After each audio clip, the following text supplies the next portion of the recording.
council business address this morning that we blame the chair because requested some interesting topics, so you certainly got that this morning.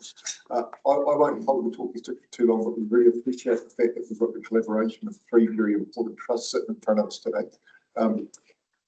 I think it's important we have a round of introductions, so maybe I'll just pass over there and then hand over to how you'd like to coordinate it. We do have some time-bound issues, unfortunately, because we're back into full council for this afternoon, and councillors need to be ready for that game pre-match before they get into it. But maybe I'll hand over to you, Matt. You want to say a few words? Yeah. Get underway. Yes, thank you very much. Yeah, we had some pretty meaty items this morning with our committee meeting, so apologies for that. But I am the chair of the Community and Environment Committee, and that portfolio obviously includes arts and culture, sports and rec, and reserves. And it's a pleasure to have you all here. I pretty much know most of you anyway, but it is great to have you here, especially as we look towards the LTP. When we look at funding, and it's very important, certainly to me and to those around the table here today, that we are looking and considering support and funding for our arts and culture community as well, because it is vital to this community. It is community, so that's me. Yes. Just one quick note that we actually don't start again till 1:30. So saying that we're time bound, I still think we can take time allocated. So don't feel like you're Working lunch. Sounds really good. We go. Just saying. Have you cake and eat it too? We're welcome to a cake. You need to know. And there is morning tea. So yeah. Little break. Shall we go left? Down the table. Off you go, Kim. My name is Q Belk. I'm a new councillor from Arrowtown Kawerau Ward. I live in Gimpston. Wonderful to be here. Thank you. I'm Nikki McDonald. I live in Wanaka. I'm part of the Wanaka Arts and Culture Trust, looking at the precinct initiative. Kia ora koutou, Olivia will be. And Olivia, well, she'll come in a second. Kia ora koutou, Marie Day, Community Partnerships Manager. Kia ora, Sam Nelson. I am co-chair of Te Atamera alongside Erin Jackson, who's in Wellington today for the budget. Yeah. So, Send a repeat. Kia ora koutou, I'm Ruth and Director of Te Atamera.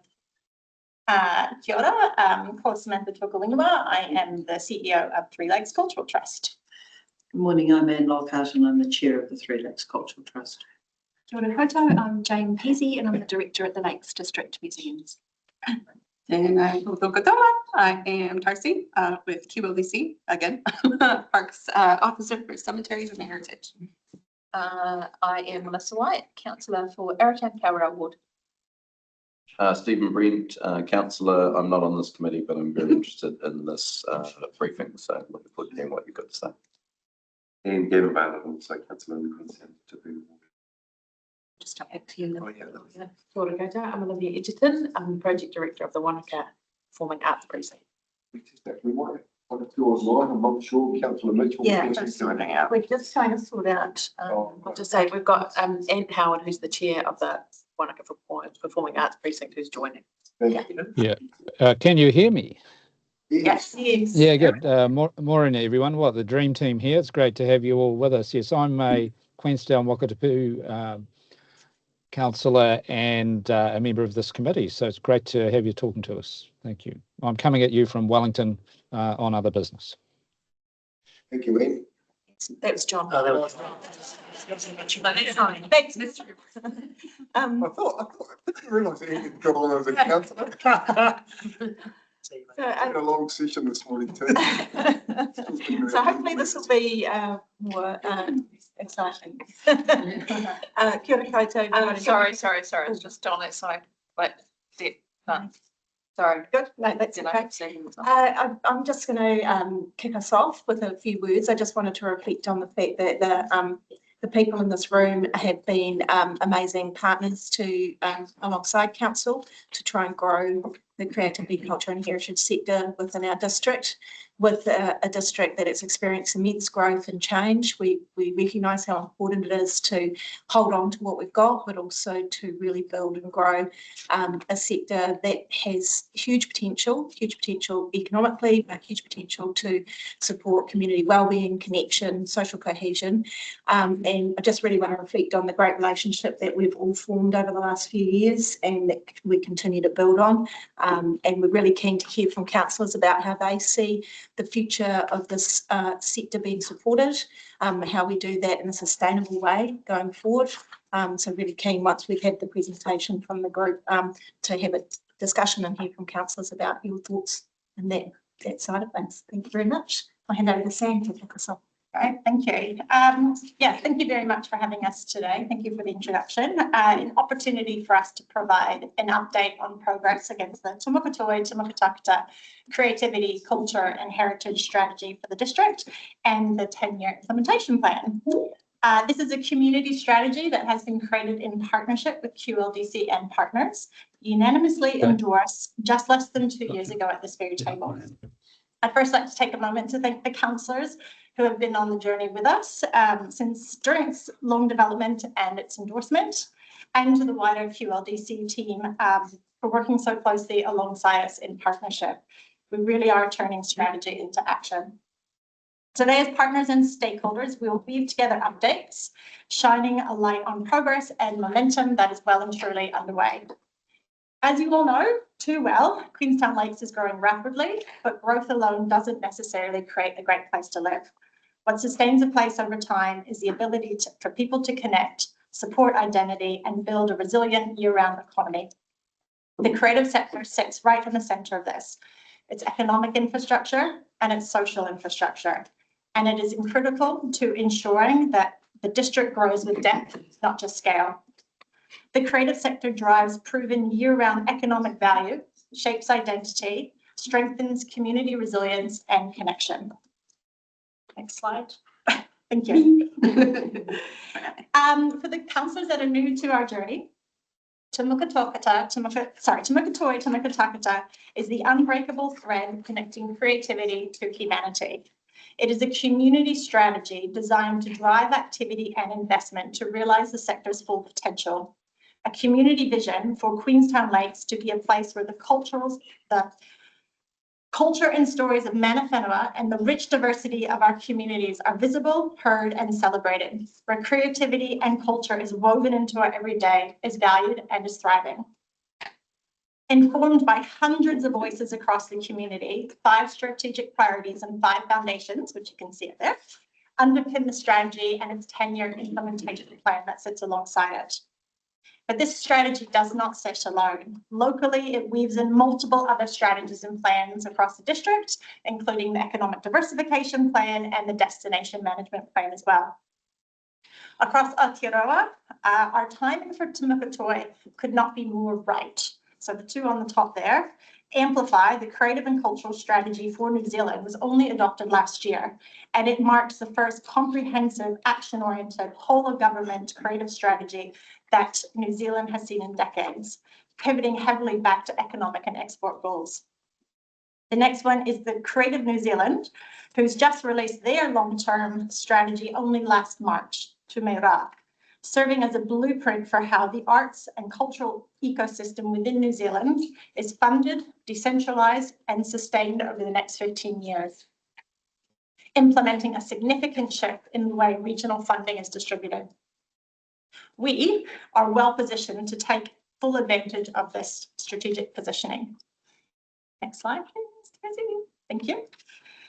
Te Muka Tākata is a platform for positive change in the way we view, approach and work together to nurture creativity, culture and heritage in the district. An ecosystem, which you can see there, of shared commitment, aspiration, responsibility, led and informed by our artists and practitioners, amplifying our outcomes. Working collaboratively is at the heart of all of this. The Three Lakes Cultural Trust is the regional arts organisation for the district, and we provide leadership, vision and coordination central to advancing the strategy.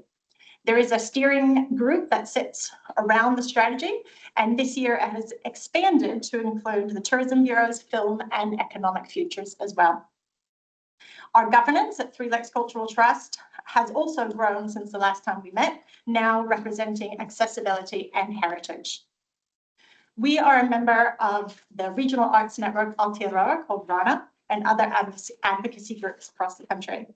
And we are well positioned to apply to take advantage of the CNZ regional partner for Queenstown Lakes and Central Otago, with many conversations already underway. This change with Creative New Zealand signals a major shift to regional funding in ways that we have never seen before for the sector.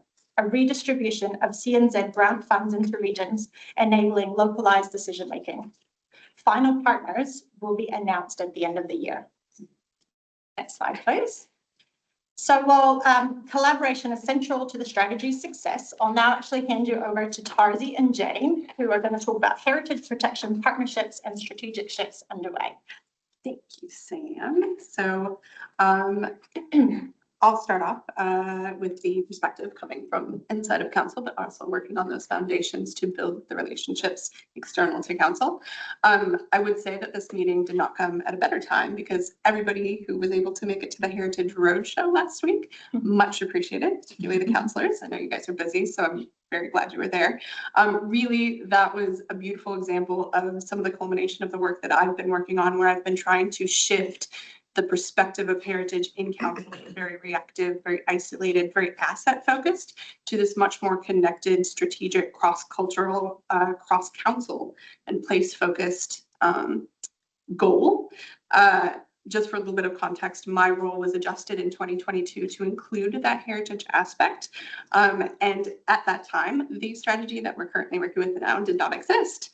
So I quickly found myself in an interesting position where I just was trying to identify what council members, so what council staff members were working with these touch points with heritage, basically. But I didn't have that sort of strategic foundation. So once that was in place, that really gave me that shared language to kind of build this placemaking, build the identity, build the storytelling, but also still have the foundational component of tangible heritage preservation, I guess you could say. So I wanted to actually bring up a specific example that happened a few weeks ago in one of the community board meetings. So bold move. But there was a conversation around the Wanaka Jetty, and it got a little bit spicy, if I'm being honest. It was a little bit interesting, but it was a beautiful, sitting on the sideline with my heritage hat on. It was the most beautiful example to me of this intersection between infrastructure, operational logistics, conversations around budget, which we all know are important, but also what the board members, I think, were very much identifying with was that placemaking, was the memory, was the connection to place that an asset, I suppose you could say, that a physical, tangible thing could hold. And even one of the examples that was brought up by one of the board members that he said was one of his strongest memories of this jetty was from the Festival of Color, which actually is hiding behind that background, that's fine, which was from the Festival of Color. There was a performance out there, and he said he held it clearly closely in his heart for what that jetty represented. So really, that's what I find myself working with a lot in council. It's this really interesting intersection because between the very practical, tangible aspects and the very operational things that we encounter all the time, but also building in that layer of placemaking, of identity, of memory, of culture, things like that. So that's really what I've been working on. I'll pass it to Jane with Heritage partnerships. So thanks for this opportunity to give you all an update. The strategy speaks to a shared commitment, aspiration and responsibility for creativity, culture and heritage across our whole district. From the museum's perspective, this is where our Heritage Hui that we've been holding and our wider network play an important role. Across the Queenstown Lakes District, we are really fortunate to have many heritage organisations and community groups who have incredibly deep knowledge, extraordinary passion and a long-term commitment. But many of these groups are working with limited capacity, limited resources, and often limited visibility. So one of the practical roles the museum is playing is as a connector, helping bring our heritage partners together, supporting collaboration and creating opportunities for shared learning and advocacy. So the Hui are a part of our regular work, but there's always a lot happening quite quietly behind the scenes as well. For example, our archive team works with, when I say team, it's Joe, our archivist. I'd love to have a team, let's be real. Working quite closely with the collections manager at the Upper Clutha History Society and the Glenorchy Museum Group, who are wonderful. And they share technical knowledge, they make use of our digitisation equipment, and we support their resilience with offer of helping with their digital storage capacity and helping with their workflows. At a very practical level, we're always assisting each other with identifying mystery locations and donation photos, which mountain is that? But that also means we share newly acquired materials and documents, making sure that important heritage material is not held in isolation, but shared as becoming part of a wider district story. So shifting forward, we have several ongoing and emerging projects that align strongly with the strategy. One significant project that we're currently at the budgeting stage of is a large oral history project that's focused on capturing the stories of residents that were here during the major period of growth that we've had since 1960 to 2025. There is urgency to this project, as many of these voices and memories need to be recorded now. Too late. So our intention is to start that within the next 6 months. We're also developing the concept for a second oral history project focused on recent migrants and new members of our community. These stories are an important part of our district and our contemporary heritage. Capturing them would add depth and diversity to our oral history collection and make sure that the collection reflects not only who we are now, but who we're becoming, who we've been. We see strong opportunities for collaboration with Upper Clutha and Glenorchy here as well, particularly Upper Clutha, as they've been working on their own oral history project funded by CLT. So we're keen to work in a way that strengthens rather than duplicating existing efforts. Our long-term objective is to deepen the archive and develop an exhibition around these stories that can travel the district and potentially even wider to tell our stories. So alongside this, we're actively planning a major display upgrade within the museum. Several of our permanent displays need refreshing. Some of them are dating from the 1970s, and they've been wonderful, but it's time for a freshener. And this is creating a really exciting opportunity to ensure the stories we tell are more representative of the whole district. This is likely to be a 3 to 4 year, hopefully, project, but the strategic direction is very clear to move from telling the majority of local museum narrative to a wider district story.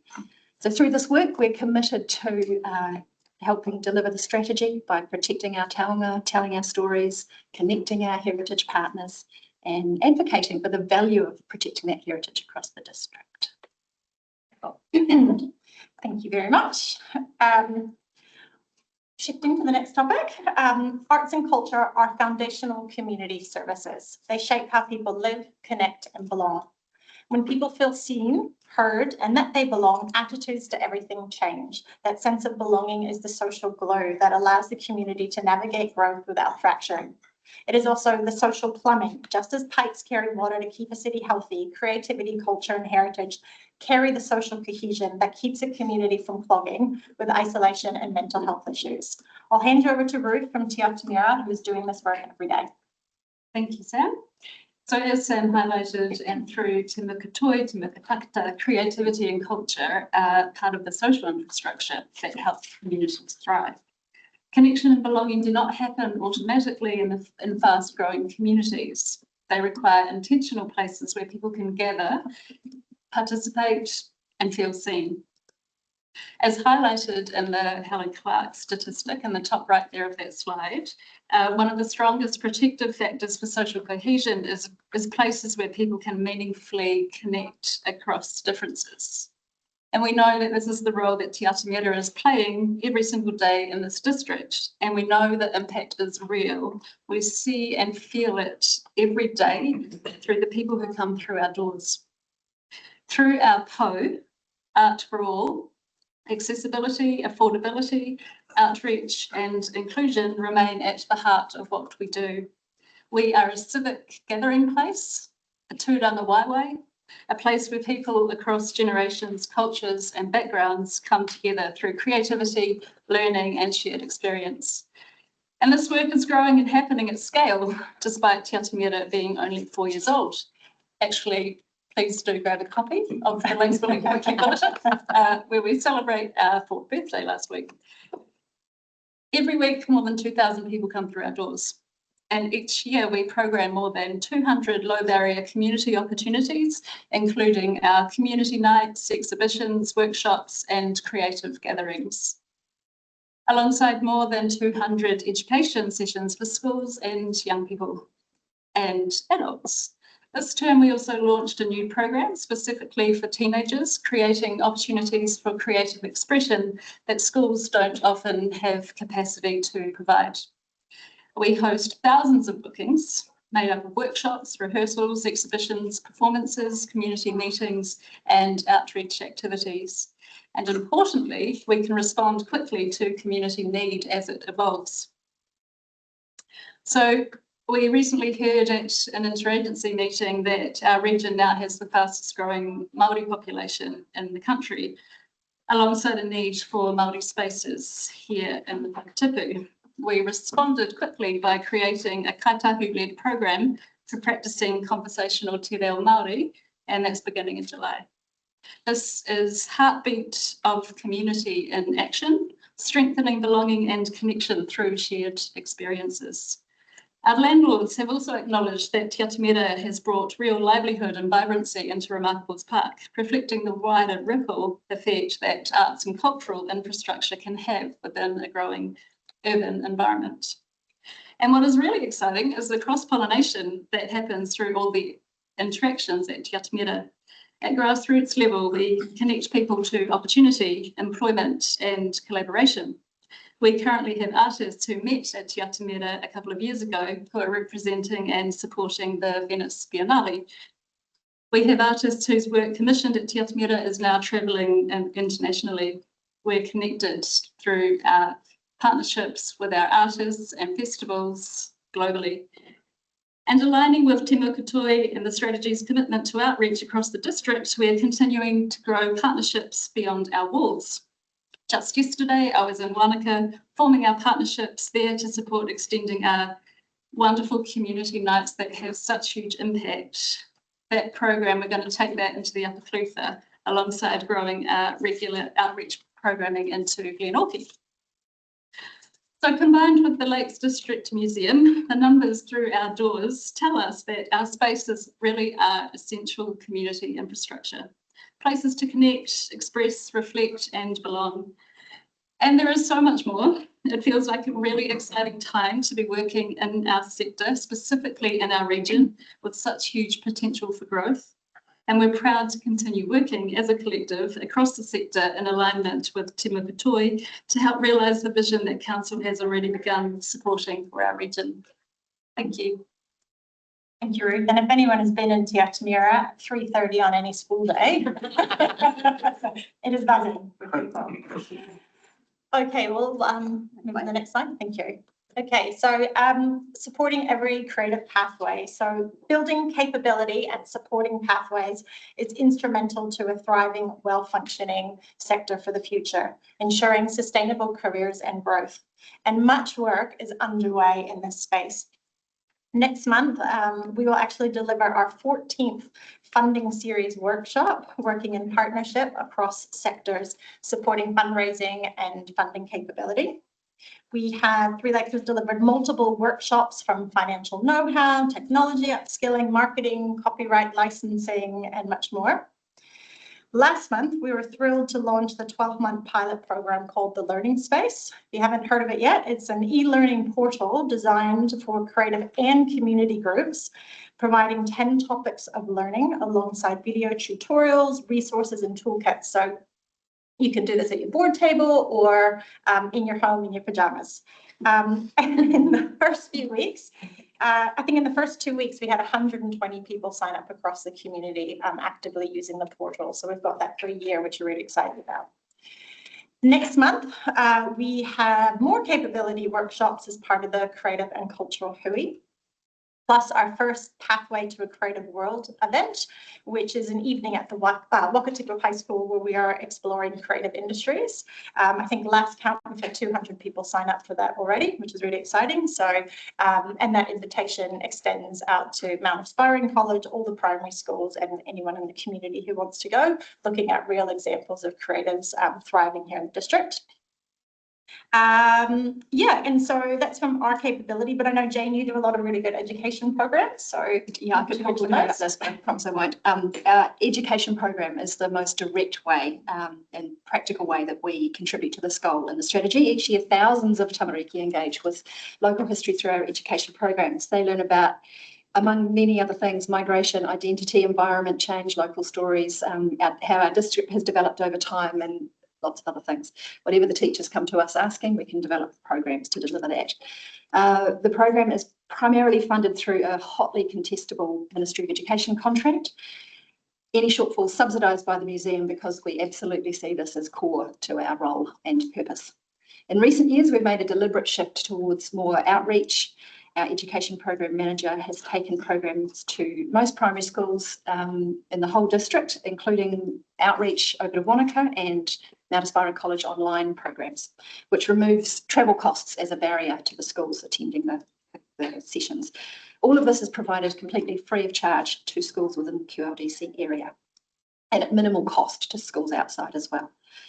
We also support pathways into heritage, culture and the humanities more broadly. We have provided archive training opportunities for students. Some high school students have gone on to become paid employees, and in one case, continuing to work with us throughout her university holidays. It's lovely. We currently have a master's student completing an internship in our archives as part of her degree. Every year we award 2 monetary scholarships to a student at Wakatipu High and a student at Mount Aspiring College. These awards are designed to support students heading into university study in the humanities and are paid from a bequest that was left to the museum years ago. So education sits very naturally within our day-to-day work, but it also contributes to a much bigger strategic outcome, which is building future knowledge, participation and care for the stories of our district. Thank you. I know. It was actually really hard to get this down.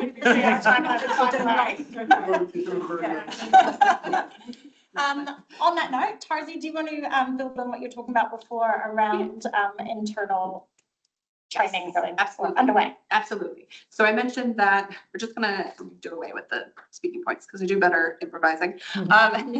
So I mentioned that touch point survey that I did for the QLDC staff earlier. Really what that identified for me was just the number of staff across the entire organization from, property and infrastructure, regulatory with resource consenting, parks and cemeteries, communications, librarians, all across council. Everybody has this little piece of heritage. So really what I've been working on is creating this kind of uplifting, first of all, uplifting the visibility of heritage across council, expanding that definition, because I think a lot of people still hold closely that it's old stuff, and it is, but it's much broader than that, obviously. So uplifting, expanding, and then my role has become a lot of connecting. So it's really creating this shared language across council for what heritage can be. And again, to reference the jetty, it was exactly that. It was basically one side of that conversation was looking at it from a very operational, infrastructural, what do we need the jetty to do? And the other side was looking at it from that very cultural placemaking perspective or lens of what does this jetty mean? So for me, beautiful example of that crossover between these different areas. So what I'm looking at is, and this was also identified for those, again, who are at the Heritage Roadshow, that I'm just trying to build materials to capture this. So I keep calling it a heritage handbook. We don't know if that name will stick or not, but I like it. But really what it does is it captures these bits and pieces that everybody has, all of these touch points, and how do they feed in to this overall approach to how council interacts with heritage.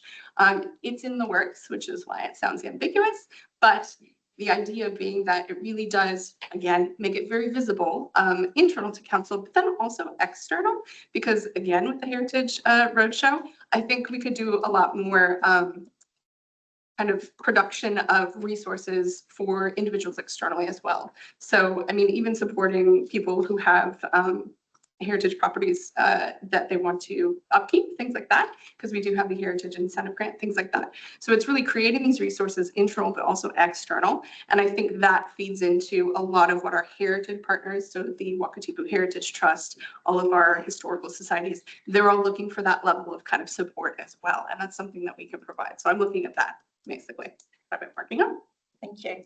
Yeah, so hopefully you'll take away from that that there's a lot of work underway about supporting different pathways, all different ages and all across the district. Slide, thank you. So I briefly mentioned before, but in a couple of weeks, we've got the Te Mokotoi Te Makatakata Creativity and Culture Hui. So this is the second year and it's actually extended from last year. It's now 5 days and it hosts 24 events across the district, ranging from Hui on accessibility, capability, advocacy, connection, promotion, and it concludes with a district-wide Open Studios Day, where we have 25 artists involved in that so far. On the 10th of June, many of you will have received the invite to come along to our session on the future of creativity and culture here in the district. So this is a full day kōrero with local, national and international perspectives across creative economy, public policy, heritage, cultural tourism, access, investment, community infrastructure and the arts. This actually sold out within the first couple of weeks, which was pretty exciting to see, and there's already a wait list building. And that was before we even had released who the speakers were. That's actually going to be going out today, but I'll give you a bit of a sneak peek who's coming along. And if you would still like to come along, please get in touch because I'll make sure you've got a spot. So we have our opening with Professor Michael Stevens, a prominent New Zealand historian and the director of Ngāi Tahu Research Centre at the University of Canterbury. We have a keynote from Stephen Youngblood, who was the General Manager of Toimai Workforce Development Council Insights, who will be giving a briefing on the creative economy and was heavily involved in the report behind it, proving that's an economic powerhouse in Aotearoa. We have a panel discussion on access and affordability with arts accessibility and activator, Katie, supporting individuals and organisations to increase their accessibility to deaf and disabled people in the arts. We have Victoria Crockford, Chair of Arts Access Aotearoa and of HEFT, and also one of our trustees, and QLDC's own Sylvia Dansko, so Welcoming Communities, that's part of that session. Then we have an international keynote from Ireland's cultural architect, Sheila Deegan, who's going to be exploring localism, investment and public policy, who's doing incredible work, particularly around the income for the artists, attracting global attention and economic impact. We're very excited to welcome down the CE of Creative New Zealand, Gretchen LaRoche, who will be talking about regional empowerment and Creative New Zealand and all that's happening here at the moment. So it's really great. We've got Ruth coming as well, and Lauren Christie, the GM of the Winton Group, who are going to be giving some local insights of what's happening here on the ground. And then we'll conclude with a panel discussion around advocacy, investment and infrastructure with panelists Dr. Jeremy Mild from Creative Waikato, who played a big role in the Hamilton's new VNZ Theatre and an advocate on the value of creativity and collective well-being. We've got Gisela Carr from Wellington, whose career has included being the CE of both WOW, Film New Zealand, had senior roles at Te Papa, Creative New Zealand, Royal New Zealand Ballet, and strategic projects around central government, local and district councils and cultural agencies across New Zealand. The wonderful Dr. Leslie Van Gelder, which many of you know, who sits on many boards, including ours now, which is very exciting. There'll be me. And this will all be facilitated by Johnny O'Donnell, whose work sits at the intersection of people, place and economic development. So we are thrilled with that lineup and it'll be a pretty incredible conversation during the day. So just to check the date, is the 11th? It's the 11th, you did say the 10th. Oh, sorry, the 11th, apology. Yes, the 11th. So and every councillor is expected to be there, correct? I would hope it is. Yes. I mean, you know. Yes. Okay, boss. I'll just check. Is that recorded somewhere? Thank you. Yeah. Just talking about the 10th, do you want to tell about the numbers that are coming? Oh, I did. Yeah, so the 10th, sorry, I got muddled up. The 10th is when we're doing the creative careers pathway at the high school. So that would be great. And we're also part of that launching a video that we've been working with Economic Futures on around creative careers here in the district as well. So that'd be really cool. I encourage you to come along. Before, I just want to acknowledge the work that Sam has done to get these amazing people to this hui. This is only the second time we've done this hui, and it's pretty incredible. We've got some very high profile people coming, so just really want to reflect on that. Thank you. Good work, Sam. Yeah. And just quickly, Sam, councils, we haven't told anyone, but we've actually adjusted your council schedule so you have got space. Why, Marie? Some magic. I'll check the list and I'll just put names in there. I think it's very important. Yeah, so It's a great opportunity. thank you very much. And we've actually timed the newsletter to go out about those speakers after this meeting, so I can make sure you're yeah, we're really excited. And look, it's not just me alone. I mean, I think if anything you take away is the commitment and the conversations that we have around this table and deeper in the community, and our leadership with our board as well, and working with Marie and everyone, that it's not just us making this stuff up. Like, it is collective conversations that are bringing all of this together. Yeah, it's just really exciting that after our second year, we've already got an incredible list. And I also want to recognize that it's getting attention across the country. I mean, the fact that we mentioned this to the CE and she couldn't get here quick enough, to the point that even some of her support team are wanting to come as well from Creative New Zealand. So yeah, so following that hui, capturing conversations in the rooms, this is the next one, rather than evidence. Capturing conversations in the room and referencing existing data and reports. We will then be providing an evidence-based report soon after, laying the groundwork for a more detailed longer-term review of soft and hard infrastructure. The question is no longer whether creativity and culture matter. The question is how to plan deliberately, proportionately, and sustainably, establishes the why and the how before the what. So we'll be reporting back after that. Yeah, and that report we'll be sharing with councillors, and we hope that assists in your LTP discussions and thinking as well. So we're hoping that will provide some really great evidence for those discussions. Yeah, thank you. Right, now we're going to start looking to the future, and I'm going to hand you over to Olivia Edgerton, who will be talking about Wanaka Performing Arts Precinct, which I know some of you have heard about, so it's great to have Liv here. You can hear that. Cool. Well, as we've heard this morning, the vision for arts, culture and heritage has been fed and led by your community. And the many organisations that are decades old, from the Wakatipu Potters to the Stars in Your Eyes Trust, to the Queenstown Performing Arts Society, and as Sam showed on her concentric circles picture, hundreds of people working in this sector in our district. People really make place, and today I will speak about a community-led piece of infrastructure that is underway.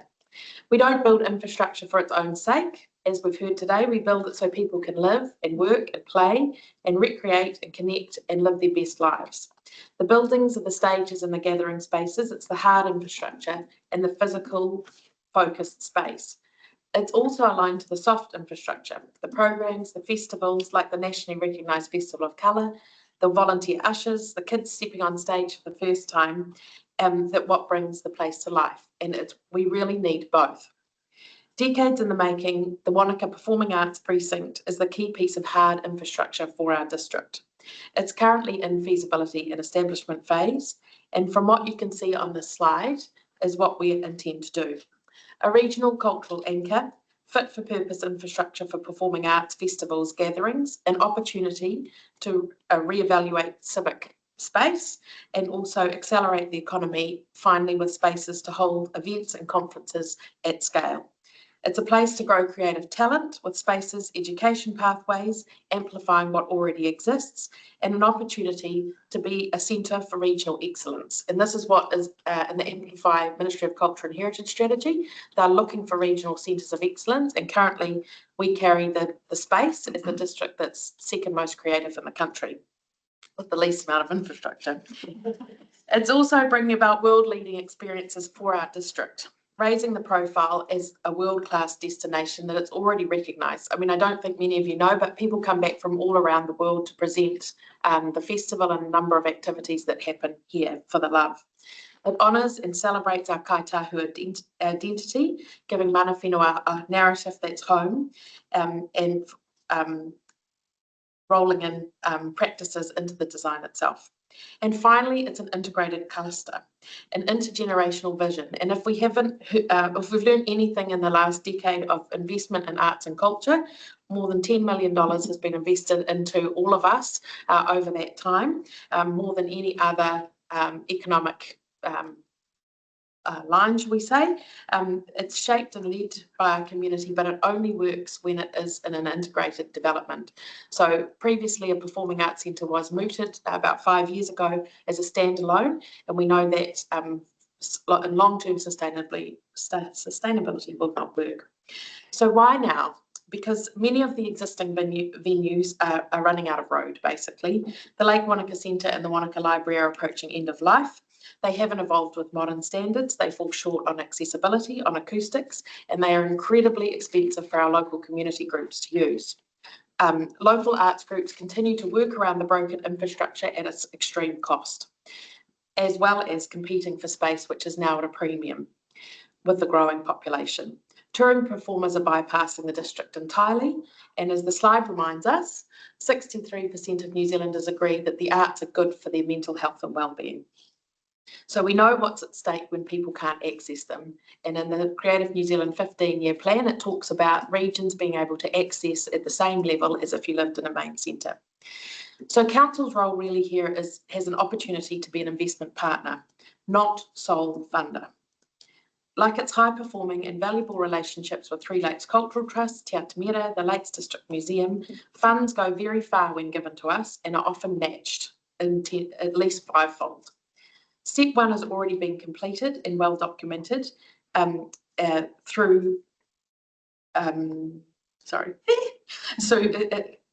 are many, step one of all the plans and strategies like the economic diversification, Te Mokotoi, the spatial 30-year vision. So we know that it's well written into what the council intends and hopes to do for social, cultural and library infrastructure. Wanaka Arts and Cultural Trust is asking council for 4 things, but starting with 1, a modest and immediate support of the scoping phase. Our goal is then to seek philanthropic trusts and foundational support to cover the bulk of the capital itself, and this precinct is then on the horizon. With your partnership, we can bring it within reach of our community. So what will be great for the community will be really good for the district's economy and positions us well to be a regional centre of excellence nationally. Thanks. Sorry, there's quite a lot to say in a short amount of time. There is. Thank you. Thank you very much, and all the work underway. Next slide, please. So Liv touched on the economic value of the sector, so I'm just going to dive a little bit into that. So we've been, again, all this work aligns with the implementation of the strategy. So we've been working with Economic Futures, our tourism office, and looking at lots of different research and reports, and this is what we now know. So across Aotearoa, the sector contributes 13 billion to Aotearoa's GDP, including volunteers at 17 billion. It's actually the country's 4th largest export, only behind dairy, milk and forestry. Here at home, the creative sector hires 5.6% of our district's workforce. So that's over 2,000 people with very strong growth predictions. And that's what makes us the 2nd most creative city in New Zealand, only behind Wellington. Looking at our visitors, it is the 2nd most engaged activity for international visitors across 8 segments. That is only behind hiking, and it's on par with skiing. Looking at those visitors, we also know that those that engage with arts, culture and heritage, they stay longer, spend more and return more often. We also know that this is a high value creative workforce spanning design, architecture, screen and digital, often sitting in what's referred to as the createch genre, where tech enables creativity and vice versa. These 2 sectors are firmly connected, as you can't have growth of technology without creative thinkers. With sustained investment and leadership, Queenstown Lakes has the potential to move from a strong creative sector to a nationally leading creative economy, particularly when leveraging opportunities like the Creative New Zealand Regional Partnership and the growing tech sector here. Next slide, please. So this is wrapping it up. With Te Mukatoi Te Mukatakata strategy, as you will have heard today, relationships are strong and momentum is well and truly underway. With sustained investment and growth, we have the tools in place to ensure the growth of the district's creativity, culture and heritage sector has strong, enduring roots. We have leadership and partnerships in place. We are experiencing strategic shifts with our heritage partners. We are building capability and enabling pathways. We are providing essential services to our community. We are exploring infrastructure, hard and soft, and we have a strong economic base to build on. And this is what we know based on the strategy being endorsed less than 2 years ago. Now imagine what this could look like for our people and our place in a decade to come. Thank you very much.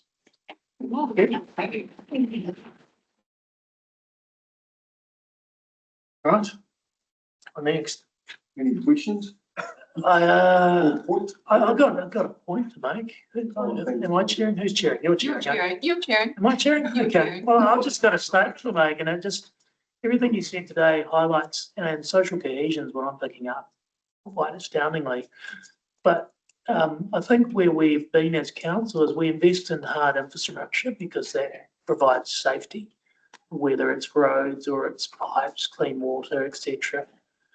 We are failing at investing in social cohesion, which actually makes us feel secure and brings, the community together. And that's what makes community. And it's just highlighted the fact that as we go through our budgeting and our long-term plan, we always make sure we tick off the hard infrastructure, which we obviously have a mandate to do. But we dance around the edges of investing in arts, culture, heritage, sports, rec, all of it. And what's highlighted for me today is that they're more than just a sector for creativity. It's where people come together. It's families come together. I moved here and I raised kids here, and they meet friends outside of school. We've got the migrant community as well, and they engage through common interests. So, as a councillor, I sit here and I go, we're not here just to rubber stamp hard physical infrastructure that just feeds people water and takes the bad water away and builds roads so they can get to their homes and to their work. We're more than that. And I think that's sometimes lost on us as a council, that, we tick boxes with infrastructure, but we're going to build more than just hard infrastructure. We're going to actually look at social cohesion. That's our job as well. So thank you very much. It wasn't a question, obviously, it was a statement, but Councillor White, do you have a question? I had a question. Thank you all. I was pretty aware of what most people do in this room and generally very supportive of it.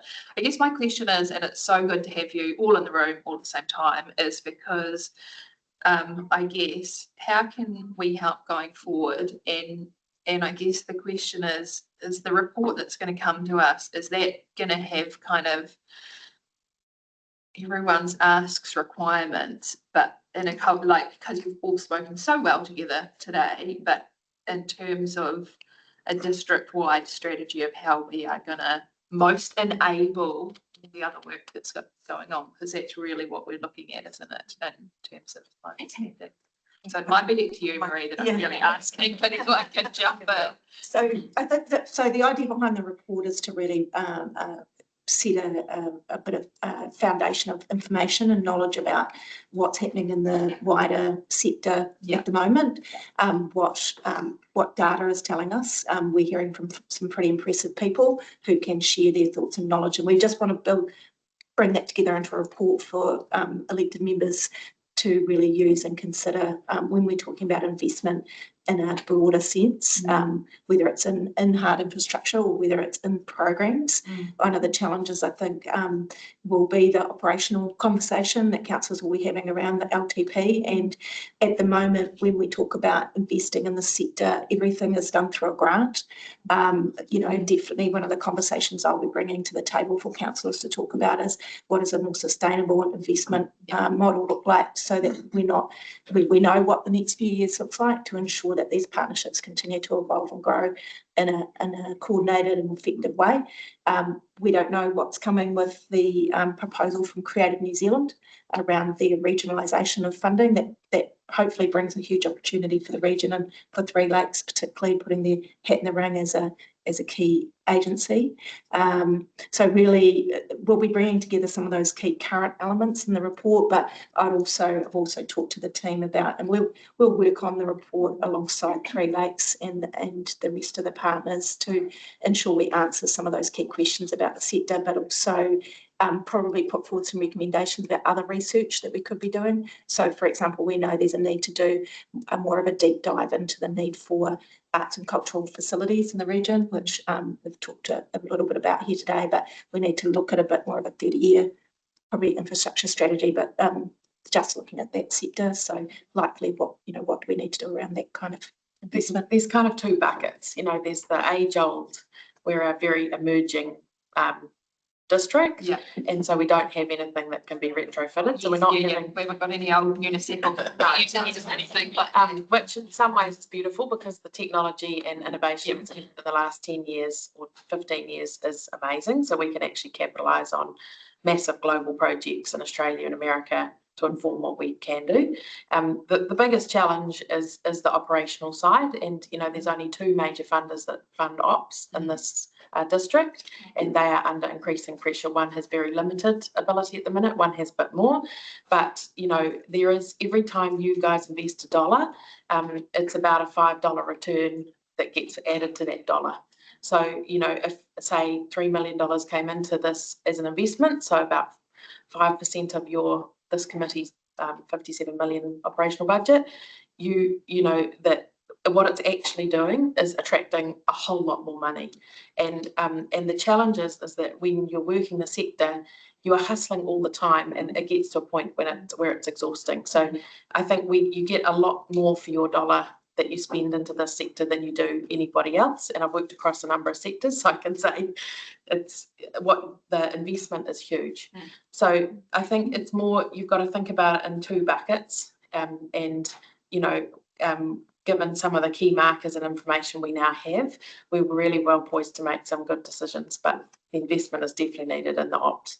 To add to that, from the Te Ata Mera example, outside of our lease, which council generously pays for, our sort of operational budget each year is about 1.5 million. And so the start of each year, which is 1 July, we're like, right, okay, where's that coming from? We've had some really generous benefactors supporting us, but it's having financial sustainability. So we're just not spending all of our energy on, hey, where can we find these dollars? So when you've got 2,000 plus people coming through the door every week, the idea of not being able to deliver that and keep the doors open is just not palatable.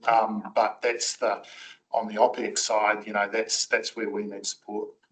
Yeah, and same with us as well. We're grant funded. So yeah, how many hours do we spend on grant fund applications and reports? And I'm not saying that we don't do that. That's super important, absolutely. But it does mean that when you're trying to look at the strategy implementation plan and you're looking, we've got, another 8 years ahead of us of this particular plan. So you're like, okay, well, what does that look like next year? What grant fund is going to shift? So it's being creative. And yeah, it takes up a lot of time, which does take away from actually doing the work. And there is another small point, an important one to be made around the Creative New Zealand funding. So one thing that they've made very, very clear to potential regional funders, of which we may be one, is that we have to have your support, council support, as it is, if not in a greater sense, but certainly not lesser. Yeah. So that, because you can imagine what would happen, especially all over the countryside. And the other interesting thing is, you delve into it a little bit more, is that they're suggesting 17 regions, which is 16 is very similar to local government amalgamations. So there might be a few other people I think they probably read the tea leaves maybe a week before you guys got the memo, albeit being central government anyway. So it will be interesting. So we're going to have other partners. All of us are going to have other partners. Yeah. Sorry, I just wondering if you can elaborate on the co-funding arrangement, which I assume that's the direction they're going with. Yes. Are they looking for a service level agreement from the local? They don't know. They will be different in different places. Just the geography of it to start with. So interesting. I'm not telling you anything you don't know yourself, but probably our district, not our district, Queenstown Lakes, but Central Otago and the Greater Dunedin area is probably one of the trickier ones for them to deal with. And it's just because of Dunedin, for example, don't have a regional arts organisation, and they're scrambling around very quickly to put one together. And I know I'm just a bit of an extended conversation about that, but obviously Queenstown Lakes District are grappling with the same things in a different measure. So all they've indicated, coming back to your question though, Matt, is all they've indicated is that they would not be expecting local government to be doing any less support than they already are. The good thing for our district and all of us is that for the first time, we will be able to make, or whoever is appointed will be able to make decisions on a bigger piece of money being distributed locally.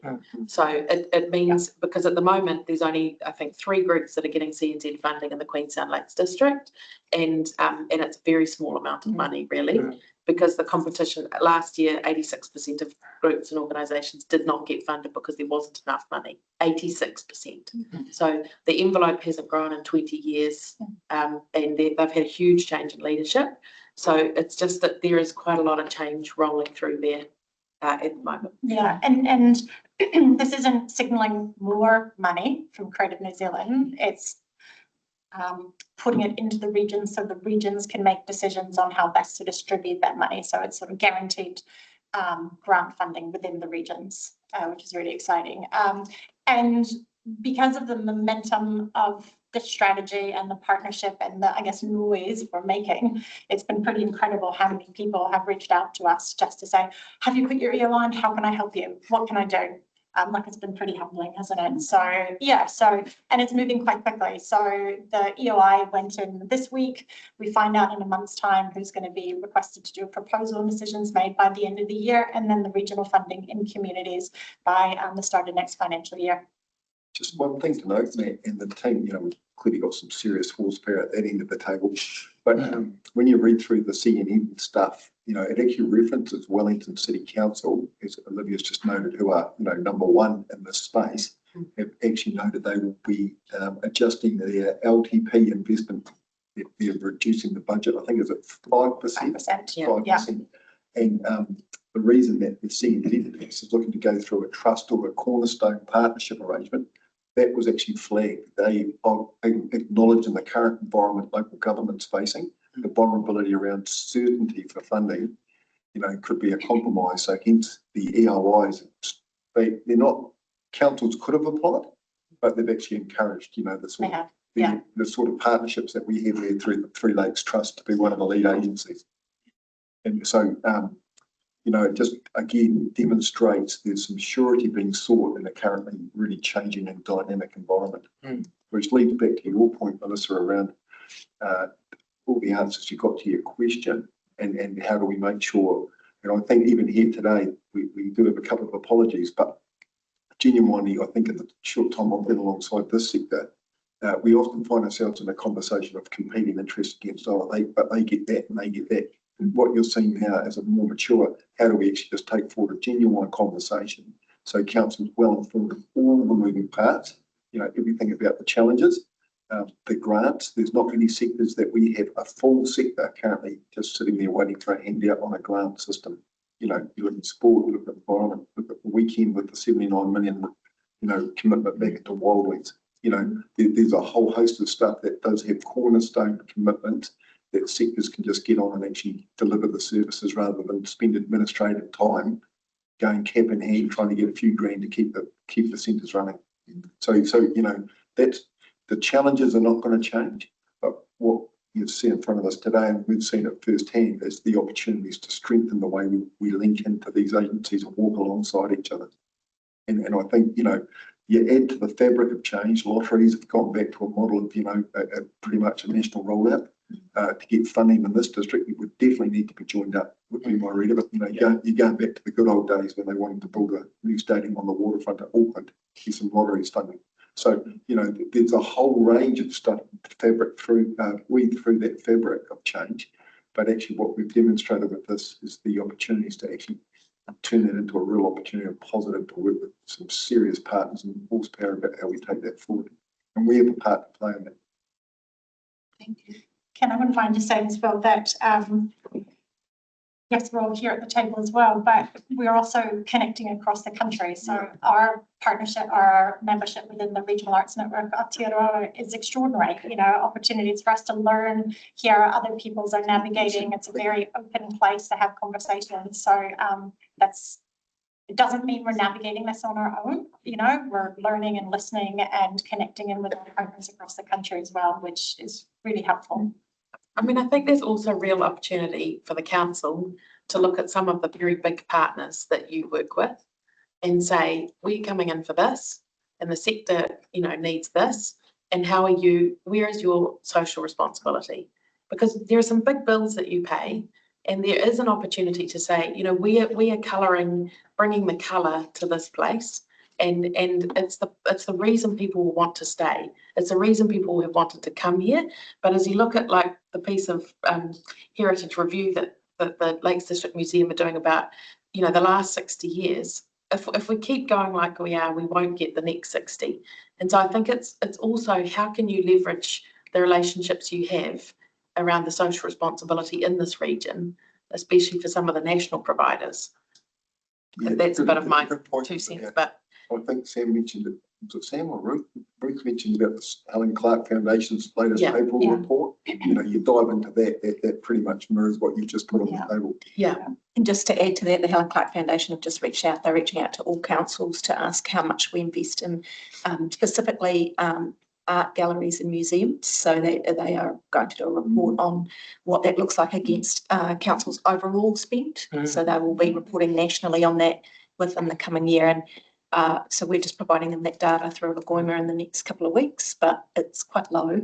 It's a good starting point, I think, in terms of measuring where we're at in terms of the national average. We've certainly got our own pressures here unique to this district.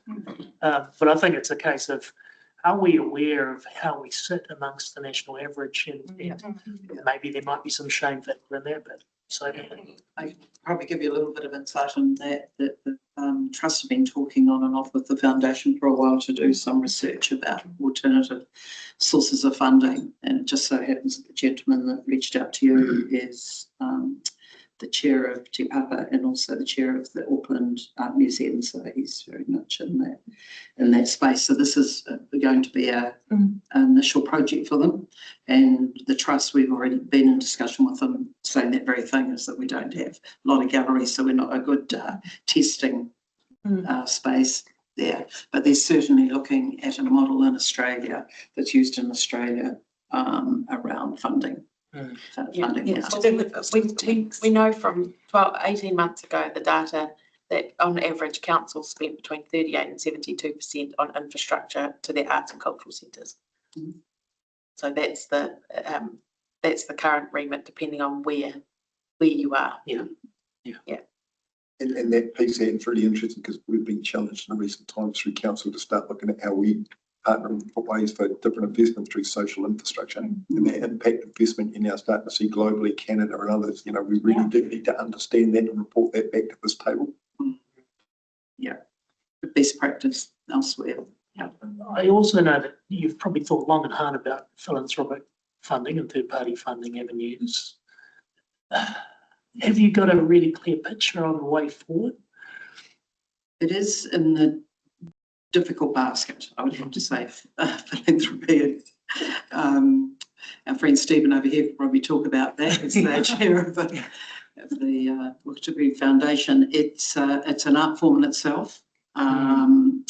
Soliciting those sort of funds I think with this new investor category, that is really fantastic news. Yes, that 20% of that can be gone to, so there'll be a lot of people queuing up in that area.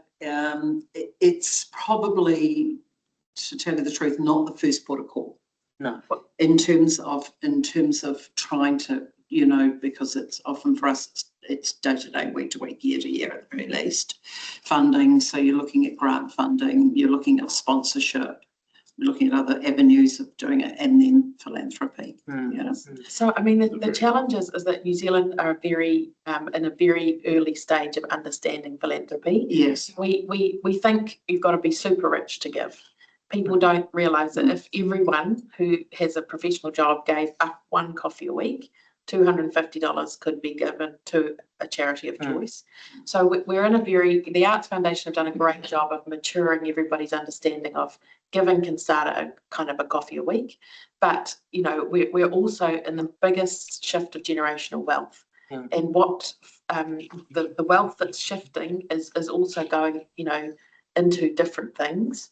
And so the sector is just trying to kind of grapple with how much of that might come to arts and culture versus environment, and, you know, where is the kind of pull.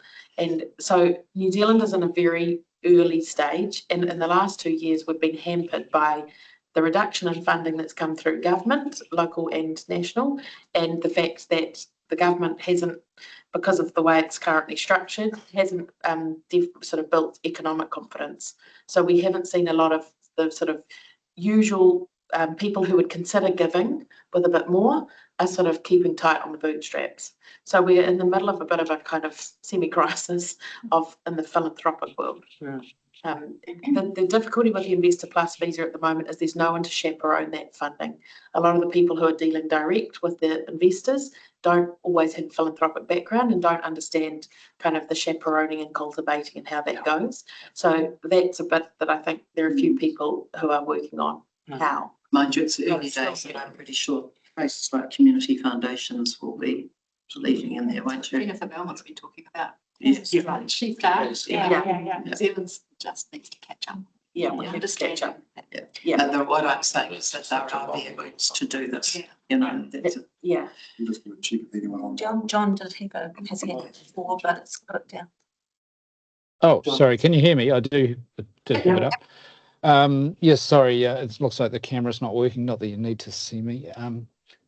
It's wonderful hearing everyone speaking with the same voice. It's just great. I'm the council rep to the Wakatipu Wildlife Trust, and I raised at our recent meeting the gold visa and the changes in that philanthropic funding up to $1 million can count towards people qualifying, and what we've identified in that conversation, and I don't think it's a competition, because anyone wanting to come to Aotearoa, New Zealand, and in particular Queenstown Lakes, as many do, will have different interests that they might want to donate to, but that often the initial chaperone as they're coming in is their legal advisor. So, you know, we've reached out to some of those, and I think that would be a good opportunity, perhaps even have a coordinated approach to doing that. Well, here's some opportunities to invest in the community that you want to become a part of, and make a real difference. So I think there's some real opportunities ahead for us, and you've already done a lot of the hard work. Selling such a good opportunity is just packaging it in the right way and enabling people to join. So thank you for everything you're doing. Thanks. Any further questions? No. Well, thank you very much for your time. Sorry, I just wondered if Ant, we didn't get a chance to introduce Ant. Ant, did you want to say any final words at all? With the opportunity just to say. On just that, in terms of what we're endeavouring to do, we've really embraced the partnership approach, and we're happy to take the leadership position. And certainly I've come into it reasonably late in the piece, so it's heartening to hear acceptance of the importance of social fabric of doing it, because certainly the feedback we're getting from the community is that we want a vision that incorporates arts and culture as a pillar of that, so that we don't become a one-dimensional community with lots of playing fields. And I guess the final point is that in terms of the precinct that we're proposing is it's going to have a very material impact on the community in a positive way. This isn't something insignificant. So we are looking big picture and we would love your support. Great. Well, on that note, Paul Speedy. Anyone else? Paul, you've got your hand up. Where you go? Yeah, I just probably reiterating a couple of comments there, Matt, about the rates pressure, but those big picture investment decisions of full council in the context of the LTP, I think firstly it's that prioritisation of dollars. That's obviously a big one, and then there's those integration and interdependency sort of things going on there as well, and that kind of sets the parameters. I think staff and the community groups obviously work within those parameters and optimise within that, but that really gets set, and that's that LTP piece that's going on at the moment. And I think the opportunity of something like WACT is that if there's a decision around something like let's say a road going through the Memorial Hall, the question would be, what does the replacement for the Memorial Hall look like? And then is the WACT proposal something that could serve the whole district in that regard or not? So I think those are the sort of optimization pieces that come off those bigger decisions, and I guess that's what's ahead of us in the next month or 3 or 4. Anyway, that's me. Thanks, Paul. Yes, we all share that common decision making in terms of where we put all our money, and sometimes it comes down to who's got the loudest voice. So I appreciate you all coming today and sharing your voice with us, and I hope that we hear more of it in a couple of weeks' time when all the elected members will be present. No pressure. Thanks very much. Appreciate your time, and great to hear from you all, and thanks for coming.